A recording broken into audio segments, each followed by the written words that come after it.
साथियों, नगर निगम चुनाव का समय है और शुरुआत के दिनों से ही अपने माननीय विधायक जी ने कमान संभाल कर रखा है कि जिसने धनबाद को, जनता को जागरूक करना होगा, क्योंकि माल महाराज का और किसी मिर्जा को होली खेलने नहीं देगा। कायस जागरूक है, एक एक आदमी को घर में जाके बताएगा कि जो आप तालाब देख रहे हैं धनबाद नगर निगम में, जो आप पार्क देख रहे हैं इस धनबाद नगर निगम में, जो आप सड़कें देख रहे हैं नगर निगम में, ये इसलिए बन पाया है कि आपने भारतीय जनता पार्टी के नेतृत्व वाली सरकार केंद्र में बैठाई है। और नरेंद्र मोदी जी जब 2014 में प्रधानमंत्री बनते हैं तभी जाके नगर निगम में इतना विकास क्यों दिखता है? और धनबाद ही में दिख रहा है क्या? संतोष भैया आए हुए हैं, बिहार में भी सब जगह दिख रहा है कि नहीं दिख रहा है? आप मध्य प्रदेश में जाइए, जहां जहां सभी जगह दिख रहा है। क्यों? क्योंकि हम लोगों ने एक ऐसे नेतृत्वकर्ता को ऊपर बैठाया है जो कहीं भी काम हो रहा है अपनी नीति और नियत से, अपने दूरदर्शी सोच के साथ शहरों के विकास के लिए पैसा भेजा है, फंड भेजा है और वहां से ही ऐसी व्यवस्था करके भेज दी है कि आपको बस जो है उसको सुचारू तरीके से चलाना है। लेकिन अगर हम ये सजग नहीं हुए तो झारखंड में एक ऐसी सरकार है, झारखंड मुक्ति मोर्चा के नेतृत्व वाली, कांग्रेस के नेतृत्व वाली, और देखिए बहुत प्लान वे में कांग्रेस और जेएमएम ने प्लानिंग रचा है। यहां पर दोनों ने कैंडिडेट दिया है और भी जगह दिया है। देने का मकसद उनका स्पष्ट है, खास करके धनबाद में, कि कैसे हम लोग अपने इन लोगों के वोट को बिखराव कर सके और बिखराव करके हम कैसे शमशेर आलम जैसे व्यक्ति को धनबाद नगर निगम का मेयर बनवाते।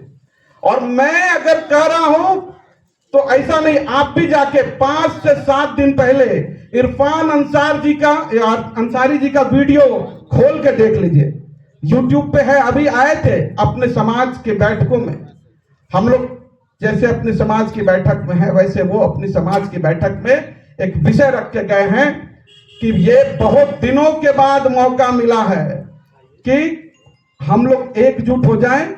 और उन्होंने कहा कि इस बार मौका है, हिंदू का वोट सब बहुत बढ़ रहा है, यही मौका है भाजपा को रोकने का, और रोक देंगे शमशेर आलम को मेयर बना देंगे। इसलिए हमको सजग रहना है, चौकन्ना रहना है कि जिसने काम दिया है, आपके हमारे भाजपा के यहां पर विधायक सांसद हैं, तब जाकर इतना विकास का काम हो पाया है। तो इसलिए हमको चौकन्ना रहना है। हमारे माननीय विधायक जी पूरा विषय बताएंगे, लेकिन हमको चौकन्ना रहना है। फिर बता दिए, बहुत लोगों को कंफ्यूजन है। आज ही मैं सुबह एक परिचित जो हैं वो बात कर रहे थे, ऐसा कंफ्यूजन पैदा किया जा रहा है कि नहीं काम तो जो है ना बड़ी बहुत देर, आधा घंटा वो बात किए, उसके बाद जो है वो समाज में एक ऐसे व्यक्ति थे, ऐसे व्यक्ति हैं जो कि 100-200 वोट को प्रभावित कर सकते हैं, कन्विंस कर सकते हैं, लेकिन उनके दिमाग में भी ये कन्विंस कर दिया गया है कि यहां तो काम जो है ना, अरे शेखर अग्रवाल जी ने किया है, पूर्व मेयर ने। लेकिन उनको जब मैंने बताया विषय और उनको मैंने याद कराया, 2016 का पेपर उठा के देख लीजिएगा, मेयर बनते के साथ किसी को ध्यान में नहीं होगा, वो बनते के साथ 2016 में धनबाद नगर निगम में टैक्स कलेक्ट करने के लिए पूजा पंडालों में भी टैक्स लगा दिया था, जो अपने माननीय विधायक जी भारतीय जनता पार्टी के लोगों ने जब विरोध किया तो उसको वापस लेना पड़ा नगर निगम को। 2016 दुर्गा पूजा का पेपर उठा के खोल के देख लीजिएगा, ऑफिशियली बात कर रहा हूं, इसीलिए पेपर में खबर आया था और नोटिफिकेशन निकला था। तो इसीलिए हमको चौकन्ना रहना है। दिखावे के लिए वो हिंदुओं का वोट चाहते हैं, लेकिन हिंदू विरोधी काम उनके दिमाग में, उनके मन मस्तिष्क में पहले से ही भरा हुआ है।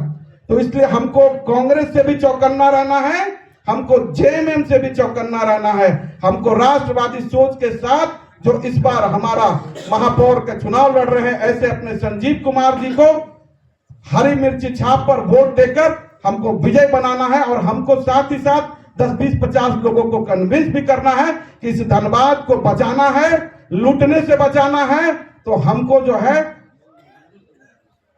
घर से निकलना होगा, और घर से निकले हैं तभी यहाँ इतने जागरूक लोग आए हैं, इसलिए हमको चौकन्ना होना होगा। इसलिए मैं अपनी बातों को यहीं विराम दूंगा, क्योंकि अपने माननीय विधायक जी को भी बहुत जगह कार्यक्रम में जाना होगा।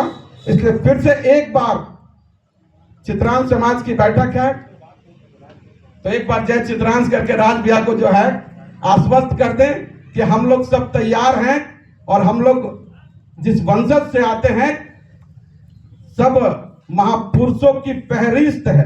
अपने बारे में बहुत विचार नहीं करता है कायस, चाहे वो स्वामी विवेकानंद हो, चाहे वो सुभाष चंद्र बोस हो, चाहे वो जयप्रकाश नारायण जी हो, समाज के लिए सब लड़ने मरने और सबने एक इतिहास रचा है, उस समाज से हम आते हैं। इसलिए दोनों मुट्ठी बांधिए और फिर से बोलिए भारत माता की, भारत माता की, वंदे वंदे, जय चित्रांश, जय चित्रांश।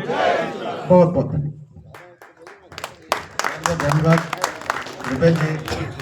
भूपेश जी से हमारा परिचय जो है लगभग 20-22 बरस से कम नहीं होगा। जब वह मात्र एक जिला अखिल भारतीय विद्यार्थी परिषद में थे, मामूली सदस्य थे, बाद में जिला प्रमुख हुए, प्रदेश प्रमुख हुए, फिर भाजपा में शामिल हुए, और इनका तरक्की हमने देखा है। विद्यार्थी परिषद से आज प्रदेश, झारखंड प्रदेश युवा मंत्री के, इसलिए काफी मैंने मेहनत की है, अपने बल पर बढ़े हैं। और हम जानते हैं कि बीजेपी जो है, भाजपा जो है, वो एक अनुशासित पार्टी है। वो किसी को भी पहचानता है तो उसके काम से पहचानता है, उसके गुणों से पहचानता है, उसके बोली के पर पहचानता है कि उनके एक बोली पर, एक आवाज पर कितने लोग इकट्ठा हो सकते हैं, और उनके एक आवाज पर जो है वो क्या कर सकते हैं। ऐसे उनको आज प्रदेश युवा मोर्चा का प्रदेश महामंत्री नहीं बनाया गया है। बहुत बहुत धन्यवाद मेरे तरफ से भी। और